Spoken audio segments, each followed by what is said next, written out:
자, 이렇게 해서 고려 태자지만 사실은 다음 국왕이 될 것이 확실했던 왕전이 쿠빌라이로부터 고려 국왕의 지위를 인정받고 귀국을 합니다. 1260년 3월 15일 날 강화도에 도착을 했고 4월 21일 날 왕위에 올라요. 이 사람이 원종입니다. 자, 이 다음부터는 고려에도 두 개의 정치 세력, 몽골에도 두 개의 정치 세력이 각각 있게 되는데, 고려의 두 정치 세력이란 강화를 주장하는 강화파와 몽골과 계속 싸워야 된다고 주장하는 항전파가 있습니다. 강화파는 국왕을 중심으로 하고 항전파는 무신 정권을 중심으로 합니다. 몽골에는 쿠빌라이 진영이 있고 아릭푸케의 진영이 있죠. 자, 어떻게 보면 이 사자관계가 만들어지는 것인데, 실제로는 고려의 강화파와 몽골의 쿠빌라이 진영이 손을 잡고 양쪽에서 서로 자기의 승리를 위해서 노력을 하면서 상대방을 이용하는 이런 상황으로 당분간 진행이 됩니다. 쿠빌라이는 고려 태자에 대해서 굉장히 우호적인 태도를 보여요. 자, 그렇게 하는 것이 고려와 강화를 유지할 수 있는 수단이라는 판단을 했을 것이고, 또 한 가지는 그렇게 하는 것이 몽골 국내에서 아릭푸케를 상대하는데 자기에게 유리하다고 하는 판단을 했겠죠. 고려 태자, 다시 얘기해서 이제 고려 국왕이 된 고려의 강화파도 쿠빌라이의 그런 사정을 어느 정도는 이해를 했을 겁니다.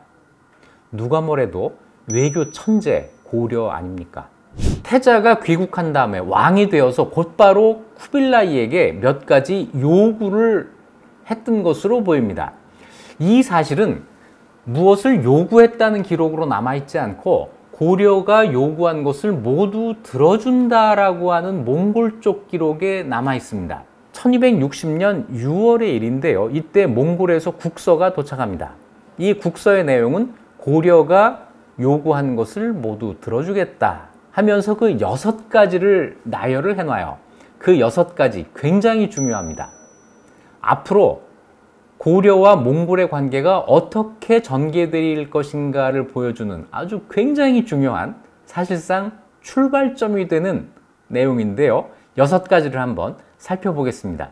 첫째는 의관, 옷과 모자, 다시 얘기해서 옷 입는 스타일을 본국의 풍속을 따르고 몽골식으로 고치지 말아라. 불개 토풍이라고 요약을 하게 되는데요.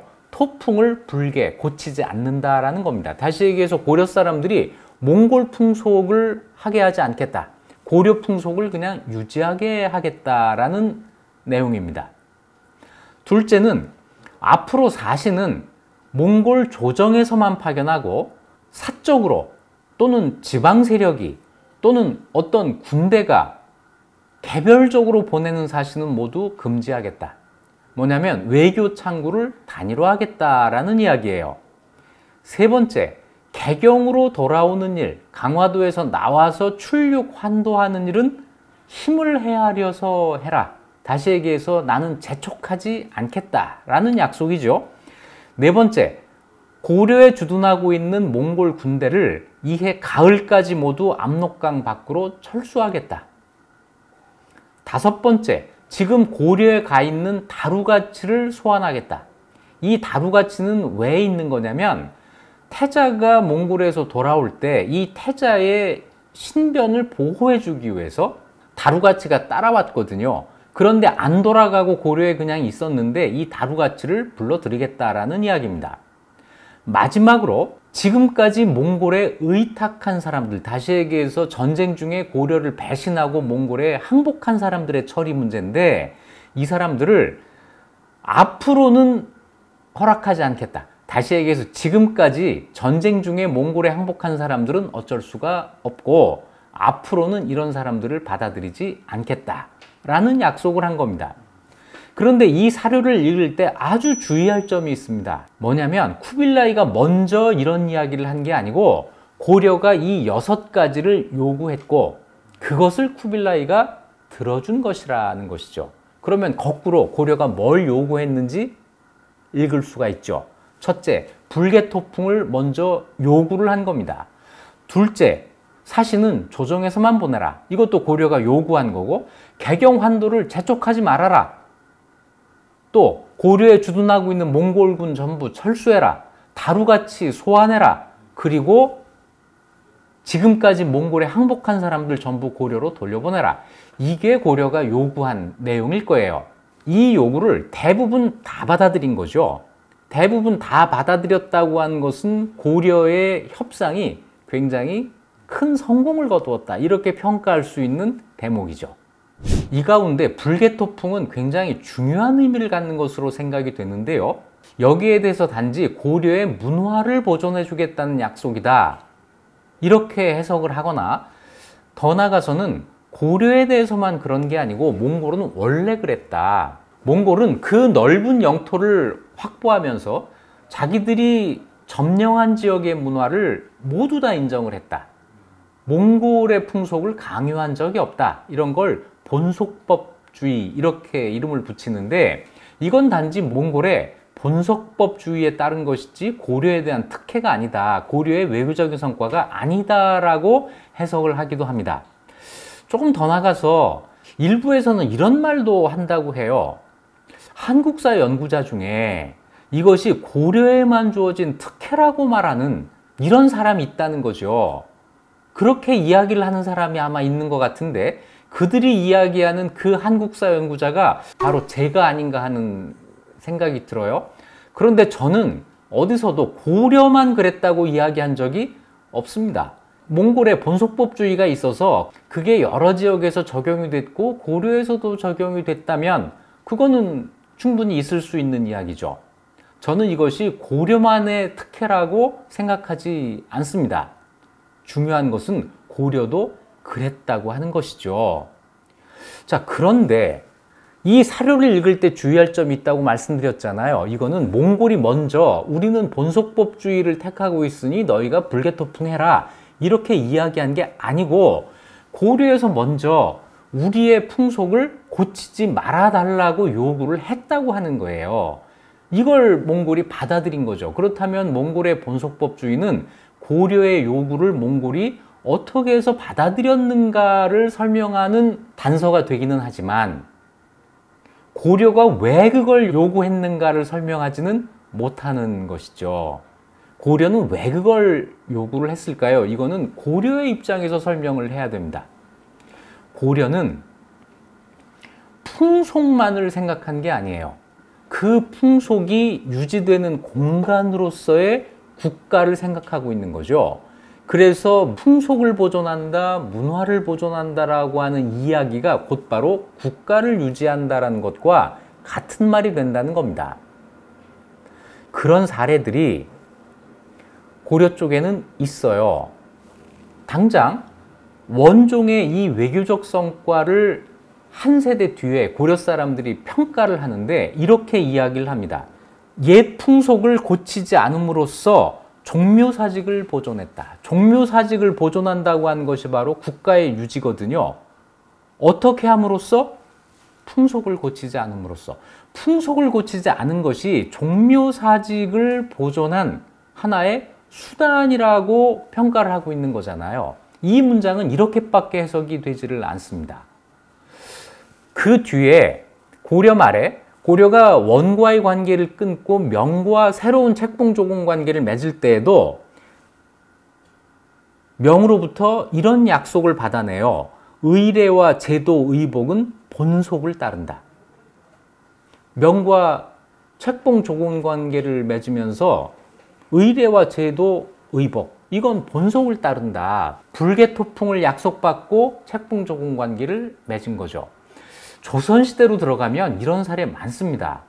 조선시대 사람들의 그 말 중에서는 이 풍속의 유지와 사직의 보존을 거의 같은 것으로 생각하는 사례들이 많아요.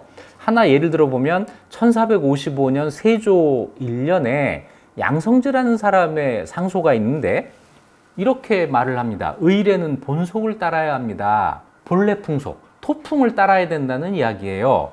그러면서 서한은 국속을 변경하지 않았으므로 수백 년을 유지했습니다. 서한은 우리 고려 전기 얘기할 때 나왔던 대하, 중국 사람들이 무슨 대야, 서하라고 해서 서하가 된 그 나라인데 그 나라가 국속을 변경하지 않았기 때문에 수백 년을 유지할 수 있었다고 하는 조선시대 사람의 생각이 여기 담겨 있죠. 풍속과 국가 유지는 이렇게 동일시됐던 거예요. 고려가 몽골의 불개토풍을 요구한 것은 고려 국가를 유지할 수 있도록 해달라는 이 요구를 한 겁니다. 이걸 몽골이 받아들인 거죠. 단순한 본속법주의로 설명할 수 있는 내용이 아닙니다. 자, 이러면서 고려와 몽골의 새로운 관계를 만들어 나가기 위한 작업이 시작이 됩니다. 고려가 국가를 유지하면서 몽골과 어떤 관계를 맺을 것인가, 이게 핵심이에요. 중요한 것은 고려가 국가로서 유지되면서 몽골과 국가 대 국가의 관계를 맺는다는 거죠. 28년 동안 전쟁을 했고 사실상 몽골의 패배를 한 전쟁이에요. 이때 고려 사람들에게 가장 중요한 문제, 이 협상에서 고려 사람들이 가장 얻고자 했던 게 뭘까요? 고려 국가의 유지를 몽골로부터 약속을 받는 겁니다. 이걸 받는 방법, 불개토풍을 약속받는 거죠. 이걸 출발점으로 해서 여기에서부터는 국가로서 고려가 국가로서 몽골과 어떤 관계를 맺느냐 하는 협상을 벌이게 되는 거죠. 고려는 당연히 몽골과 책봉조공 관계를 맺었다고 생각을 할 거예요. 책봉은 고려 태자가 쿠빌라이를 만났을 때 국왕에 세웠다. 입위왕이라고 이제 표현이 되어 있는데, 이것이 몇 년 뒤에 쿠빌라이로부터 온 국서에 보면은 책위왕으로 바뀝니다. 이제 쿠빌라이가 칸에 오른 다음에는 고려의 국왕을 책봉했다라고 하는 표현을 하기 시작하는 거죠. 그래서 이 원종은 내가 쿠빌라이로부터 책봉을 받았다, 이렇게 생각을 할 수 있었을 것이고, 책봉에 뒤따르는 조공은 이미 전쟁 중에도 고려가 공물을 보내고 있었어요. 자, 이걸로 아마 조공은 이미 이루어지고 있다고 할 수 있는 것이고, 책봉과 조공이 모두 갖추어진 국가 대 국가의 관계, 의심할 여지 없는 책봉조공 관계죠. 그리고 28년 동안 고려가 몽골의 침략에 맞서 싸우면서 계속 생각한 것, 그 항전의 목표 뭐였죠? 몽골을 망하게 하는 것? 이거 아니잖아요. 그 몽골과 책봉조공 관계를 맺는 것, 이거였단 말이에요. 그런데 문제는 몽골이 이걸 받아들이지 않는다? 몽골이 책봉조공 이런 말 자체를 모른다? 몽골이 지금까지 한 번도 그런 관계를 맺은 사례가 없다? 이런 거였는데 28년 동안 전쟁을 하면서 그 시간이 지난 다음에 그걸 몽골이 받아들였다면 고려로서는 대성공을 거둔 것이었다, 이렇게 평가할 수가 있는 거겠죠. 고려의 입장은 적어도 그랬을 것입니다. 자, 문제는 몽골의 생각이죠. 몽골이 과연 고려가 기대한 대로 책봉조공 관계를 맺었다고 생각했을까?